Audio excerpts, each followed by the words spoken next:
essa sua pergunta, né, sobre contato com seres de outro planeta, juntamente com mistérios, enigmas e realidades sobre OVNIs, né, que tem muita bobagem e muita realidade também, tá certo? Então, é o seguinte, eu nunca tive um contato, se você puder imaginar, assim, aquele contato imediato do primeiro grau, do segundo grau, do terceiro grau, aquela coisa de você contatar com um ser, tipo os greys, né?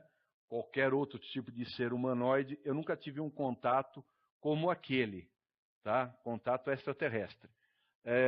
Eu, certa vez, a minha experiência com OVNI, eu tive uma experiência, depois eu vi luzes, que é importante que se entenda o seguinte, quando nós falamos de OVNIs, tá? A gente está falando sobre objeto voador não identificado. Você não está falando que é disco voador e você não está falando que é coisa de ET. Você está falando que é um objeto voador não identificado. Pode ser coisa da Terra, pode ser um experimento, nós não sabemos exatamente o que é. Tá? Então, eu estava a trabalho na minha área agrícola e eu estava entre Unai e Paracatu, né? No fim de tarde, já estava anoitecendo, não estava noite completa, mas já estava bem escuro já, quase a noitinha, né?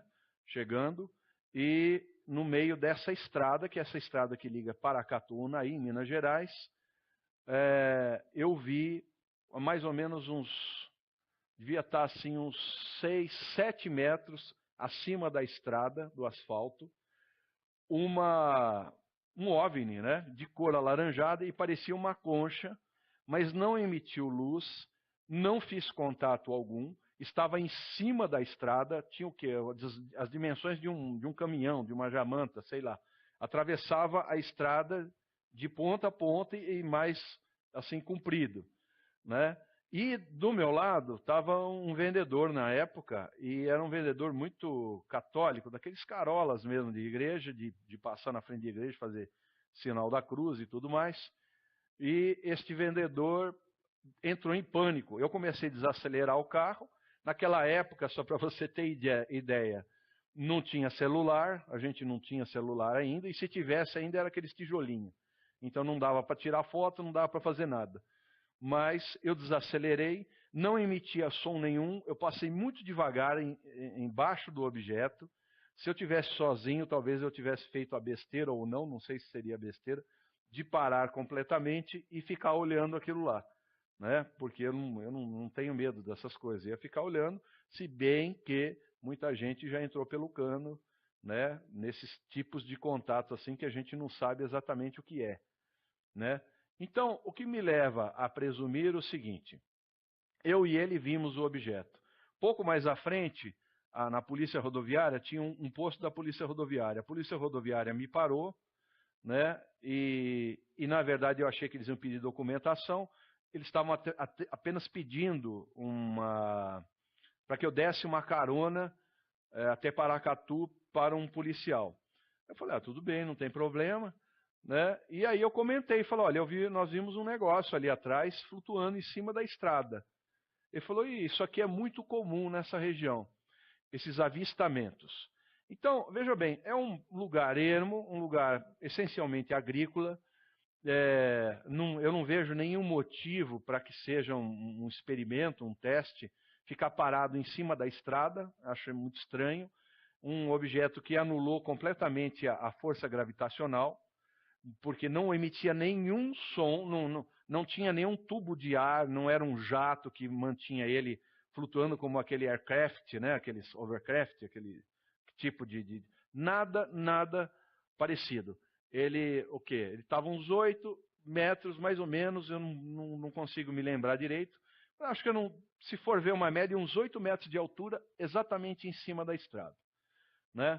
Eu era ainda bem jovem, eu tinha aqui uns 28 anos, 29 anos, por aí, e é isso aí.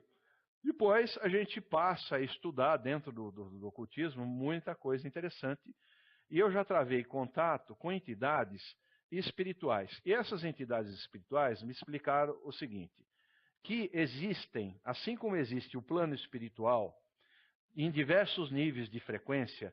Você tem o primeiro, vamos dizer assim, o plano astral mais próximo à Terra, né? Você tem os véus negativos, você tem as zonas umbralinas, né? A zona de Malva, depois você tem as zonas de frequências superiores, e assim vai subindo os diversos mundos espirituais, todos interpostos, com um nível de vibração vibrando diferente, como se fosse kilohertz, megahertz, gigahertz, que é a transmissão via satélite, né? Então, a frequência é diferente. Por isso que a gente não consegue captar. Nós estamos vibrando numa outra frequência, né? E eles estão numa frequência diferente. Então, você não capta, mas eles estão interpostos a nós como as camadas de uma cebola. Segundo essas entidades, existem vida espiritual, então vida extraterrestre, pode-se dizer assim, na maioria dos corpos celestes aí, até do nosso sistema planetário, que são os espíritos planetários. Tá? Só que os espíritos planetários, eles não dependem, eles não carecem absolutamente de ter que o planeta tenha condições de vida tal como nós conhecemos. Que todos nós sabemos que Netuno, Saturno, Plutão, Júpiter, é impossível para a vida humana, né, nós irmos até esses planetas e, né, o único planeta assim mais que a gente teria condição e mesmo assim enfrentaríamos uma série de intempéries é o planeta Marte, né? E algumas luas aí, né? Também seria possível de repente luas de Saturno aí e tal, a gente poderia de repente, mas as temperaturas e tudo que a gente experimentaria seria bem complicado já para manter a vida humana. Tá? Agora, muitos planetas têm vida, mas a vida é espiritual. Então, como está vibrando numa outra frequência, né, os intempéries do planeta não afetam, porque eles estão num outro padrão vibratório que não afeta o que o planeta, a energia, o magnetismo do planeta, as tempestades, enfim, tudo que acontece no planeta não afeta aquela colônia espiritual, digamos assim, que vive naquele planeta. Então tem uma colônia espiritual em Marte, tem colônia espiritual em Júpiter, em Saturno, entendeu? Que são seres extraterrestres. Aí eu cheguei numa conclusão, porque observando relatos de pessoas, às vezes você tinha um grupo de 4, 5 pessoas que faziam um tipo de avistamento. Avistavam um OVNI e, no entanto, era um objeto. Um estava vendo, ou 2, e 3 que estavam lá olhando não conseguiam ver. Por que será? Porque aí já entrou o fator da mediunidade. Eles estavam vendo um objeto numa outra frequência, assim como, né, quem tem vidência espiritual, clarividência, enxerga eventualmente espíritos, porque está numa outra frequência. Então, quem não tem essa capacidade de vidência, de clarividência, não estava vendo. E os outros, de 5, 2 vendo e 3 não enxergando nada. Não, mas está ali, você não está vendo? Está ali. Claro que tem aqueles que tiraram foto, etc e tal. Mas esses seres que vêm aqui e visitam, eles visitam nós por aqueles túneis de minhoca, né? Eles abrem um portal e passam, como se fosse aquele Stargate.